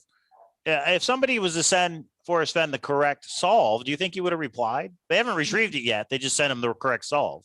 I don't think so. Yeah, I don't think so either. You have to go get it. You can't just send the man the solve. He's not going to reply. I don't think. He's not going to tell you, yeah, you're right. Now go get it. You've got to go get it and show proof that you're there. Yeah. Yeah. That's good, Brian. That's good. Yeah, and I'm not, I mean, some people are saying, you know, Dale was this and that. Dale has always been very good to me. He has responded to my emails. He put my Thor forum when it was first starting off on his blog. He has never been deceitful to me. I have not seen him be deceitful, period. He is sharing some details now that I think we're all benefiting from trying to see the bigger picture. Dale has never done anything wrong to me. So I am not on the boat of saying Dale is a bad guy. He had to manage a blog that was difficult. He had to manage a lot of things. I know him being close with Forrest, it had to be challenging at times of what he was doing, not doing. The people that have been flat out caught in a inaccurate from what the truth is not Dale for me. Okay. We didn't get a super chat. I was just applauding Marty Bird's comment who says he couldn't bring the chest on the plane to Puerto Rico. I got to let the dog in. Oh, goodness gracious. Okay, Kpro. You guys are lighting up my message box. I'm not going to be on after this because I literally walked in the door, got a shower, and came right sitting here. I'm going to need some time to catch up with my husband, who I've not seen in a couple days, and some work stuff. Okay. Do you think Forrest was dying? The family just took over and hired Jack. I do not, Tony White. I think Forrest was alive until the day he died. And I think he was coherent. I think he had a few memories, things happening that any 90-year-old man would, but I think he was alive. And while I saw him in July, oh my gosh, he was fun. Speaking of lawsuits, I'm suing Copper Dan for a one-day chase when I ended up with this mess. So, yeah. Let me ask you this, Kpro. Do you think Dale showed all the exchanges between him and Forrest regarding Forrest ending it? Because what I heard, the rumor I heard is Dale was like, are you crazy? You can't end it. That sure didn't show through that email thread though, did it? The beginning of that email thread looks very truncated. There was a leap in conversation. So I think now, did he delete part of it because it got into some personal, like, what about Peggy? Or is this because of Zoe? Or, that sort of thing. I don't know. It seems to me that is not the entire email. Lucy says, how do you know the blog really is Dale Neitzel? I think Dale came out and said, I'm going to post stuff. Dale said it on Amy's site. He said it. Yeah. We heard it from his own words. Forrest with 6, STX Rolvania. The family says no. I know some bloggers say yes, but I know I don't have enough direct information to say yes. Chasing Indy says, I'm going to have a lot to talk about on my show tomorrow. Maybe I should join your show tomorrow, Chasing Indy. You would have to turn the camera off. You wouldn't be allowed to show your face. I'm only going on if all the cameras are on, so I guess I can't go on Candy Show. Oh, you can have a good time. There's lots of people that... Copper Dan says, bring on the lawsuits against me, LOL. Wow. Should we sue Dan because it was over too soon? I just didn't like it. Yeah, that's crazy. Well, just like on the Johnny Hunt, I guess one of the guys on one of the channels was like, I got the candy bars, but since there was no more tickets, I wanted a refund. He got a refund, but then I don't know, the whole thing got crazy. Some people, they believe they deserve a lot. Now Dale is not Dale. Jesus creeper, folks. There's a conspiracy there. How do you know this is Kpro? This might not be Kpro. Kpro, what scrapbook do you feel Forrest was speaking to you? I know the one. The one that he said, a polite email from Christy. That was you. My name, exactly right. And I had emailed him the day before. That was surprise words #1 for Jenny's site. That one I know for sure. Of course, you always think one's about you, but you don't know. Ryan Bavetta, there's a new name with the $5 super chat. Thank you, Ryan. He says, if hidden in a bank and the poem said to rob the bank, that doesn't mean robbing the bank is okay. If it was in Yellowstone, Jack should have turned it in. Kind of have a point. The law is the law. Forrest, we don't circumvent the law just because Forrest said so. Right? That's if you think that's the reason. I think Forrest worked out abandoned property versus lost property with the instructions that Jack got to go and contact Forrest before he took it. I think this is my theory only. I think when Jack contacted him and said, do I have permission? He said, oh, I lost that. You can bring it to me because I'm going to hand it right back to you. You have permission. It's no longer lost. You don't have to turn it in. I think Forrest got direction from legal on that. I think the legal issue is something different, all the same. And I might present you with what I think on that soon. I tried looking something up and I couldn't find what I was looking for. So I stay tuned though, guys. Too. Make sure you subscribe and make sure you stay tuned. There may be a very compelling reason. Yeah. We need Lisa and Joel. Because I I think that would be the breakingest breaking news ever. Yeah. So make sure you guys subscribe and tune in. Monday nights, Forrest Fenn Treasure Found, because maybe the reason will come out. That's all I'll say of why Jack won't say where it was. Maybe a reason that makes the most sense to me. Put it that way. Carrie Galloway, our old friend, Carrie Galloway says, Kpro, you had a show about Forrest Fenn pulling the chest, and now there's more evidence supporting that, and you seem less into it. What changed your mind? So right now, my mind is not changed. I am still not 100% either way. The email that came from Dale was so specific about how he was going to do it. And that triggered me back to a few months before that, where I made a pitch. Can I be the one with Cynthia to go pick it up? I don't know if Forrest would hide behind, especially a Jack. So that's what got me thinking. And then I said, Forrest has so much Fenn speak. Where would he absolutely not lie? And then I went to his statements where he signed under oath. And some people I've been talking to have been helping me go, let's work through this. Where can we find where he absolutely wouldn't lie? And that got me to the under oath statement where he said, it was in Wyoming, not we agree. It was in Wyoming. He said it like 9 times. It was in Wyoming, where it was in 2010. So I'm still sifting through it, but I'm starting to lean back the other way. Even though I'm not in agreement with how Jack is handling this, I think there might be some reasons for things. Tony Witt or White, I'll accept either answer. Tony says, Kpro, Mike, why isn't the chest with Jack? Why keep it in New Mexico? Well, Marty Bird said, because he can't get it on the plane to Puerto Rico. I think that could be a valid answer, actually, but you could always, you can't drive to Puerto Rico, can you? So, well, if it goes or drive anywhere, Here's another theory, and it's probably not right. If he takes it out of the state and later it becomes seen as fraud, does it become a federal issue if he takes it out of the state? So he just left it in the state? I don't know. I think because there are legal issues, and because he's not interested in keeping it. He said, I'm not a collector. He wants to sell it. Leave it with the lawyer and let the lawyer handle the sale. Well, and think about this. If there was a lawsuit and the lawsuit said, you have to show us the chest as a part of this in New Mexico, now he has to travel back with it. Maybe he just kind of hedged all of his bets and said, leave it in New Mexico since I don't care about it anyway. I'm going to be selling it. Leave it there under lock and key. Let my lawyers deal with it. And I mean, unfortunately, he does not seem emotionally invested. I would be laying with it. I would be putting on the, I would be silly. You would see a picture every day of the treasure chest contents and me with it on. But Bobby says, just take the chest and go in peace. How is this not clear to everyone? Forrest never said, bring it to me, put it in a vault. Come on. But anybody who found it, I think they would have taken it to Forrest. He wanted his bracelet back. Why not bring the whole thing and just go through it with him? I don't have a problem with that. Why did he leave it there? That's the question. And I just answered, like, let's say the last place that we knew he was going to school was what? Pennsylvania, somewhere in the Northeast. Mm-hmm. So let's say his lawsuit happened and he has it somewhere in the Northeast. He's traveled with it. And then the lawsuit that said you have to reveal yourself, and now the judge says you have to travel back with it. How do you travel back with it? On a plane? Do you drive? Now everybody knows who you are. And the crazy people, truck. Oh, look at all the crazy people that are threatening him and his family now. Now you have to transport it. Are you going to hire? It's probably just cheaper and less risky, especially if you're not emotionally invested to it. Just leave it. That's all guesses. And Czar, our old friend Czar, says maybe Shiloh retrieved it and then Jack sent him to solve. Then Forrest decided to give it to Jack. The problem is that means Forrest is lying. And that's kind of my deal. Forrest isn't a liar like that. I don't think Forrest would lie about what happened at the end of the thrill of the chase. I just don't think he'd straight out lie to people, not in a court doc and just not to us, not through Dale's blog. He's not going to put a lie out there.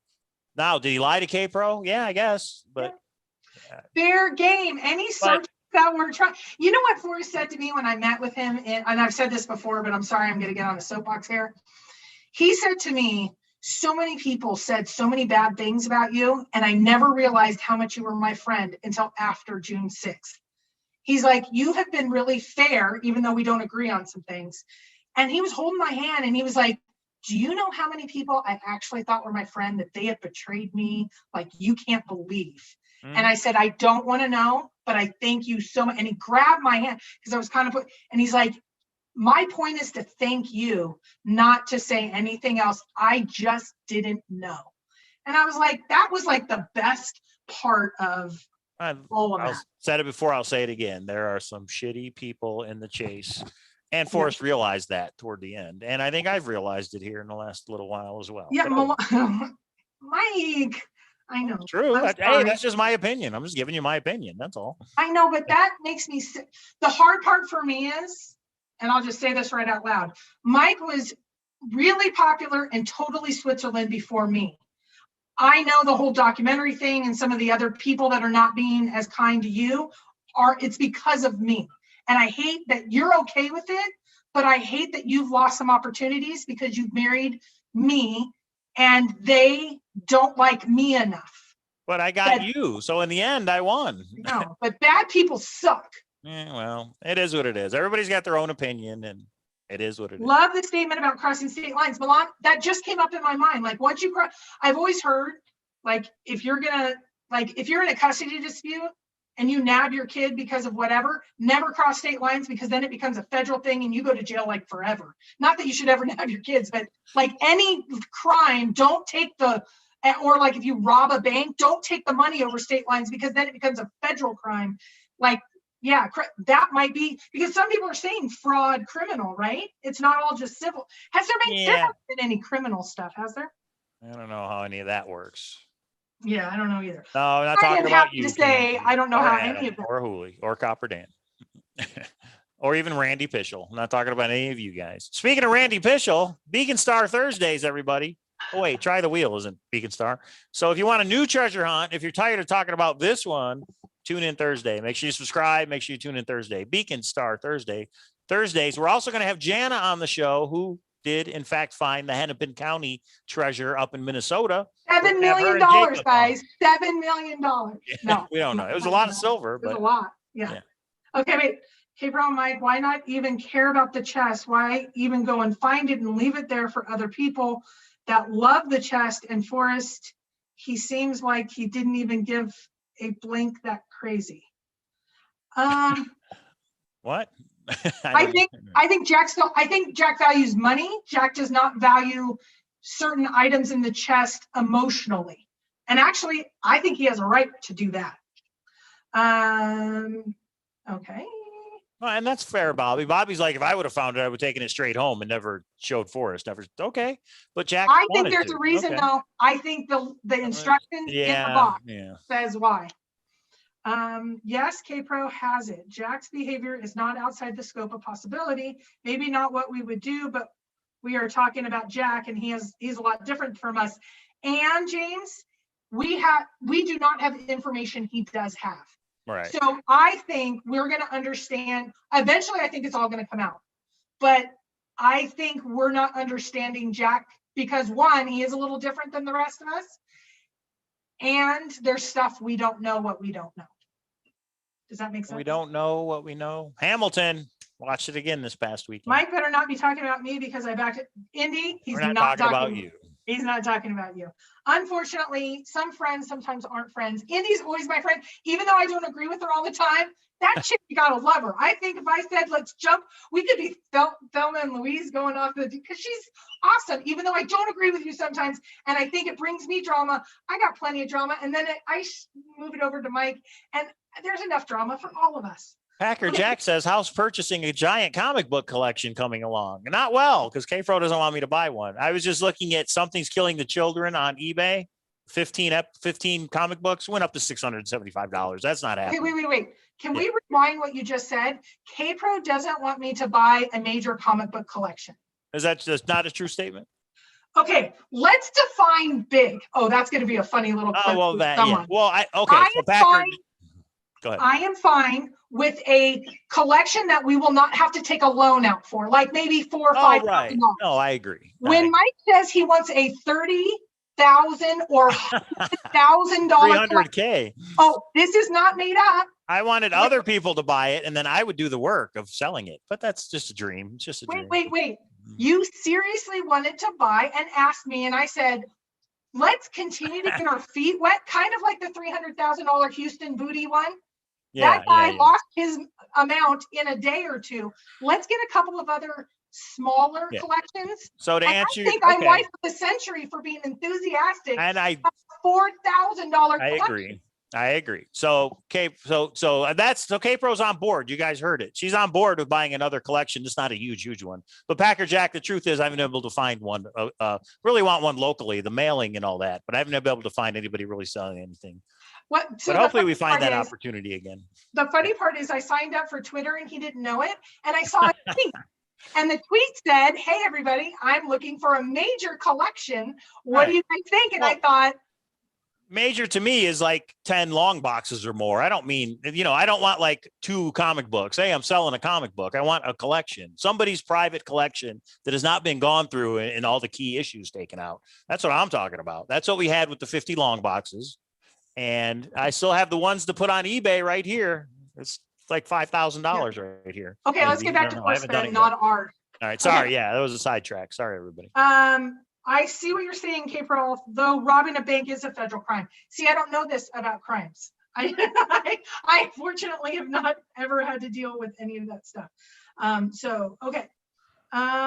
Okay, Kpro, it couldn't have been instructions in the chest. They would have been destroyed like the key. No, not if it was laminated, put inside of a Ziploc bag that's inside of I think there was a way. Jack has not stated whether there was instructions or not. Why do you leave the chest otherwise, Bobby, and go and get drunk? I believe he had to, and what he told Cynthia, I'm going to hand it back to them. I think that, yeah. Hey, Mike, I don't know. Comic books. What? You get coin 3. Exactly, Copper Dan. You know what? Ooh, I texted. Go ahead. I texted Mike and said, I want coin 3. Can I message Copper Dan? He texts back, let's talk about it. And I thought, when it comes to comic books, I don't say that. Copper Dan is selling the silver number 3 numbered coin, everybody. That's the breaking news. Dan has decided to part ways with it. So he's taking emails on what somebody would pay for it. Now we have the bronze coin number 3. So wouldn't it be awesome to put those 2 coins together and do like a treasure hunt for it or something? Because you've got books from the collection back there. We could really do a cool prize of a treasure hunt, but no, but cash. Well, obviously, cash is king. Forrest put together a wonderful treasure chest and a whole collection. Jack doesn't even want to see it. Sell it and get him his money. He wants his money. Right. Uh-oh. James says you have to write me another poem after what you said. Uh-oh. I think I'm going to stick with my Colt. Okay. I don't need you. God. 300K, Czar says. One day, someone is going to buy a storage unit full of comic books. Lucky Digger, I can tell you, he's looking for one of those. Czar, there is a comic book collection of 31,000 Bronze and Silver Age comics here in Vegas. Think about it. 31,000 comics, $10 each would be 300K. But the Hulk 181 is in there. That's $10 a comic. Hulk 181 would be worth $4,000. Super chats are coming in left and right. All right. Anyway, but that's true though. There is a guy in Vegas, 30,000 comics. And how are you? Email me if you're interested. What? I'll do the work. I'll go through it. I'll get them graded. I'll sell them. We will make a huge profit. Triple your money at least. It'll take 5 years, but we'll triple your money. Oh my God. Ander Haven. That's a new one. Hi, Ander. With a $20 super chat says, FF was thinking about calling the hunt after the pastor's death. Right. Pastor Wallace. Yeah. He knew he'd die sometime soon and wanted someone else to know the location in case it needed to be called after his death. I think he did, and then it got out. So he thinks Forrest was going to die soon. Forrest was as old as he was and gave the location to somebody else, and that person released it to somebody. What do you think, Kpro? In that scenario, would Forrest have lied under oath? No. Right. So that's a possibility for me. It is, or it's not? It's a possibility. Oh, okay. So in other words, but what did that do with the explosion at Forrest House? The coincidences doesn't resolve the coincidences. Matt DeMoss, if that's your real name. 3D Bronze with the super chat says, Jack emailed me today. He was very relieved to hear Mr. X was not the killer, nor Jack. But seriously, congrats to Mo F and Kathy W for solving Tell Me Who. Tell me who got solved. So that's awesome. Great. Congratulations to Mo and Kathy. We had a Zoom. I left open all day Sunday, even though I was gone. And then Bobby did one of his master classes on it. And I don't know if Kathy and Mo were in that master class, but they solved it. So if for anybody who doesn't know, tell me 3D Bronze did a Ottendorf cipher, which is a book cipher. The book was Treasure Island by John Lewis Stevenson, the popular Treasure Island. You had to use numbers on it, apparently. That's all I know about it. I don't know the solution yet. So when's the next one coming out, 3D Bronze? Are we going to do a Tell Me Why? Tell me if? Yeah. Tell me what your real name is? Is there going to be another one? That's the question. And I enjoy your treasure hunts, 3D Bronze. I just haven't had time to work on them. That's all. Yeah, Walter White. What if Forrest is not a part of the nudge? That's The only possibility I have in my mind, and I've said this all along, I don't believe Forrest is a liar. I said that in my previous one, but what if Forrest said to Douglas Preston, find somebody, but I need plausible deniability. I still need to really digest those court documents to make that statement. I'm just saying there's a possibility on both sides. You guys think I've abandoned ship. Stop it. I'm not saying that. Mike is like abandoned ship. Until I see evidence by next Monday, and maybe I will, to swing me the other way. Because the bridge is still there. I just haven't gone down it in a while. That's all. Tell me what, JK Pioneer says. And Dark points out you do have to pay money to get comic books created. That's true. A little bit. No, I don't mind having what? We had 52 long boxes. There was 200 in each one.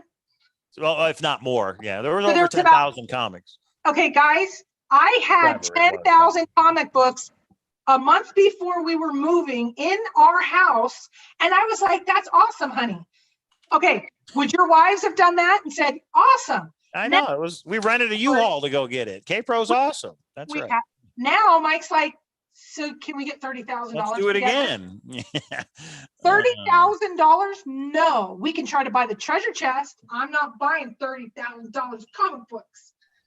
Yeah, I was right. Treasure Island was by Robert Louis Stevenson. Actually, I thought I had it wrong. Okay, I had it right. That was the Treasure Island book, right? I don't know. I told you Preston. No, I don't believe it was Preston. I use Preston because I don't believe it's Preston. I do believe maybe somebody's involved, but I'm finding that less likely. I don't know. Here's what I'm doing. I'm thinking out loud with you guys, not for hater channels to have hours of, oh my God, this is so crazy, all the stuff she thinks. No, this is just me saying, this is what I think today. And again, Packer Jack, good one. Yeah, Lucky Digger says, wait 5 minutes and we'll have a different scenario. That could be. Yeah. That could be. And that's okay. Just like there, I remember the one channel said, you're not, now that you said GPS, you're never allowed to have any other thought again. Who the hell are you? Yes, I do. I can say, I think it's Nez Perce. I think it's Colorado. I think it's New Mexico. Right. I think it's whatever. I'm allowed to do that. Now, does it lose some credibility when I say I have a source 4 different times? Sure. But do I get the right to do that? Sure. Will it make us not have 310, but more like 4 people? Sure. We know you guys are all here for Mike. 310 grand for comic books.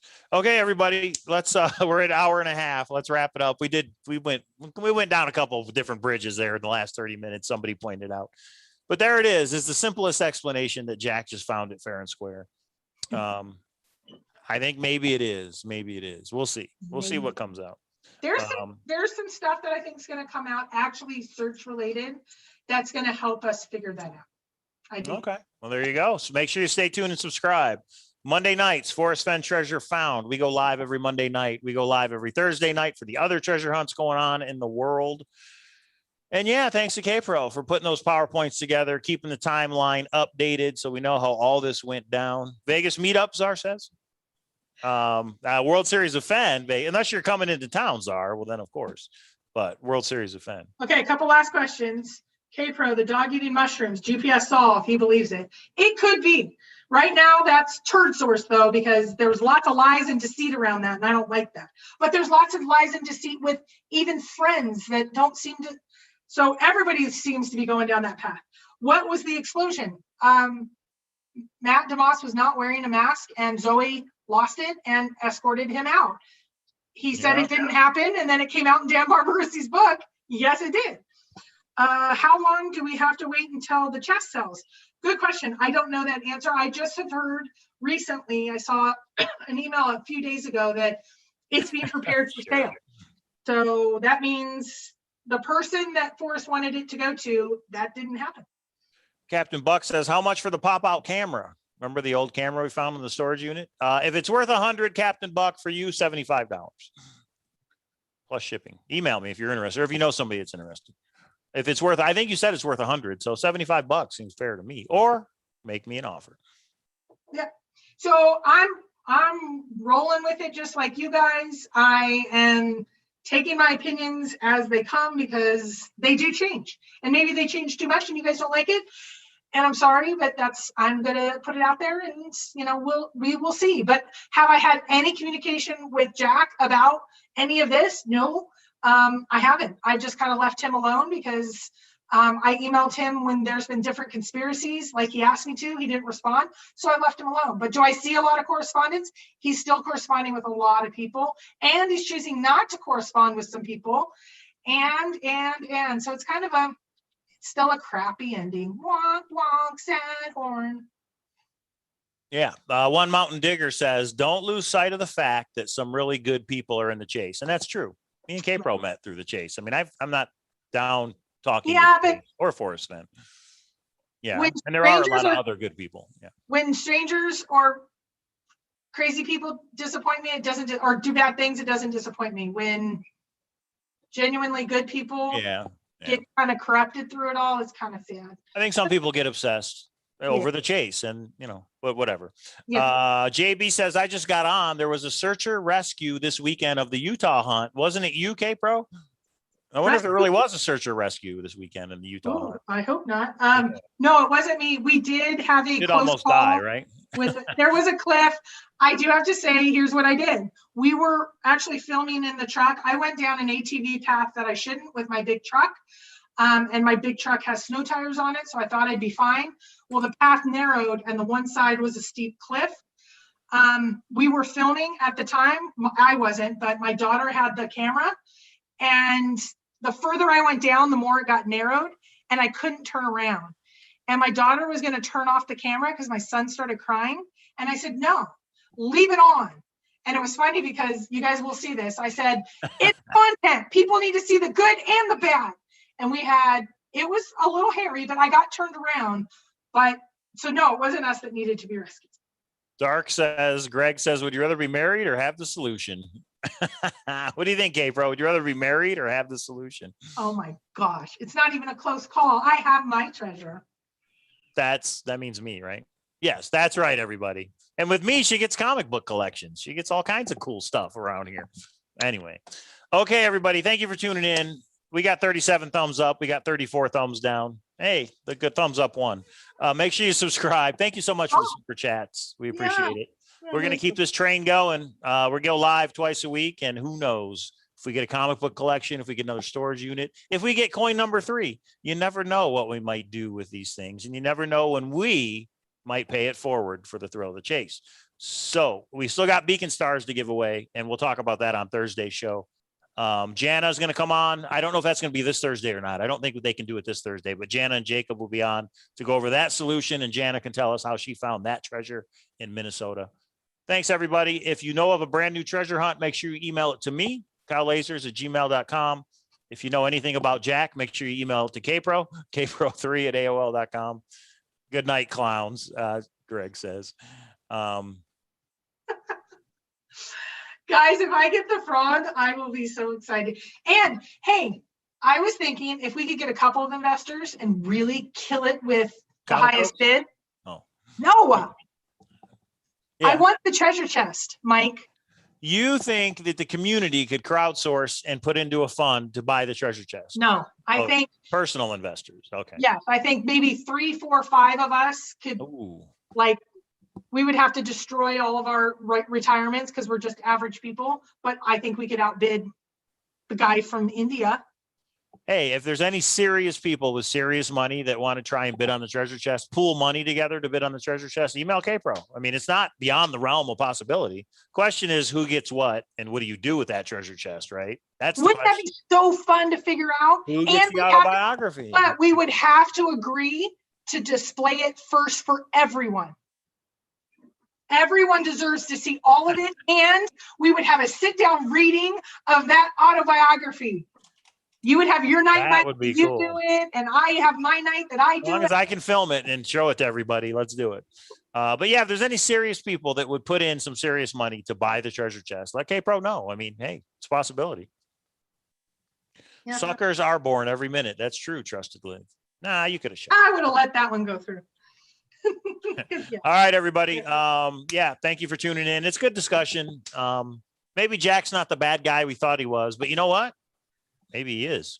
I don't think we have enough information yet. But when I see an email from Forrest that says, I'm thinking of ending this and I'm going to retrieve it, that makes me think that's how he would have ended it if he wanted to end it. That's all. And then when he tells Kpro, I'll just have Shiloh fly up and get it. And that's what he would have done if he would have ended it. So, all right, everybody, we're getting down into crazy stuff. Thanks for tuning in. We'll see you guys Thursday night. Thanks, guys. Denise, thank you. William, my heart is with you. Yeah. You. I love you. I'm so sorry. If you Have need a good anything, night, guys. William, including just a place to stay out here in Vegas to kind of get away from everything, let us know. Yeah. Or anything in between. If you need any organizations of anything done. Yeah. All right, everybody. We'll see you next time. Bye, guys.